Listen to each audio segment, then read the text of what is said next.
அனைவருக்கும் இனிய காலை வணக்கம். என் பெயர் எம் இளங்கோ ஜோதிடர். மாசில் வீணையும் மாலை மதியமும் வீசுதென்றலும் வீங்கிட வேணிலும் மூசு வண்டரை பொய்கையும் போன்றதை ஈசன் எந்தன் இணையடி நீரடை. 12 ராசிகளுக்கான நற்பலன்களை பார்ப்போம். குரோதி வருடம் புரட்டாசி மாதம் 12ஆம் நாள் 28/9/2024 சனிக்கிழமை. ஏகாதசி திதி மாலை 6:07 வரை. பின்பு துவாதசி திதி. ஆயிலி நட்சத்திரம் காலை 6 வரை.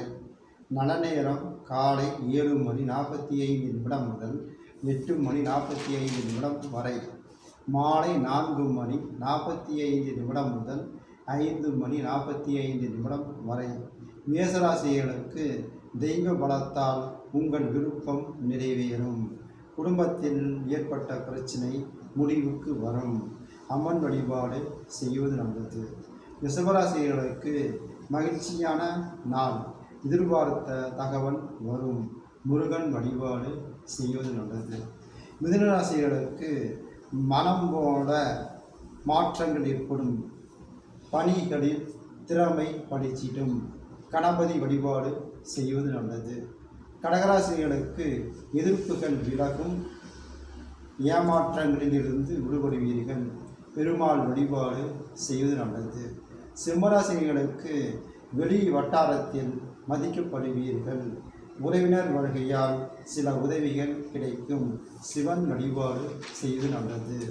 கன்னிராசிகளுக்கு யோகமான நாள். பூமி சம்பந்தமான பிரச்சனை தீரும். குலதெய்வ வழிபாடு செய்வது நல்லது. துளாராசிகளுக்கு திட்டமிட்டு செயல்படுவீர்கள். இழுபறியாக இருந்த விவகாரம் முடிவுக்கு வரும். பெருமாள் வழிபாடு செய்வது நல்லது.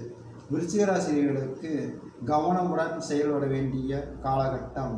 உங்கள் முயற்சி எதிர்பார்த்த லாபம் கிடைக்கும். சிவன் வழிபாடு செய்வது நல்லது. தனுசு ராசிகளுக்கு பணவரவு திருப்தி தரும். பெற்றோர் வழியில் எதிர்பார்த்த உதவிகள் கிடைக்கும். லட்சுமி வழிபாடு செய்வது நல்லது. மகராசிகளுக்கு புதிய முயற்சிகளில் வெற்றி கிடைக்கும். பொருளாதார நிலை உயரும். அம்மன் வழிபாடு செய்வது நல்லது. கும்பராசிகளுக்கு தன்னம்பிக்கை அதிகரிக்கும் காலகட்டம். அலுவலகத்தில் மேலதிகாரிகள் ஆதரவு கிடைக்கும். அனுமன் வழிபாடு ஆனந்தம் தரும். மீனராசிகளுக்கு தைரியமாக சில முடிவுகளை எடுப்பீர்கள். பாகப்பிரிவினை சுமூகமாக முடியும். குலதெய்வ வழிபாடு செய்துள்ளது. 12 ராசி நற்பலன்களை பார்த்தோம். எனது வீடியோக்கள் லைக் பண்ணுங்கள், ஷேர் பண்ணுங்கள், சப்ஸ்கிரைப் பண்ணுங்கள். மீண்டும் சந்திப்போம். வணக்கம்.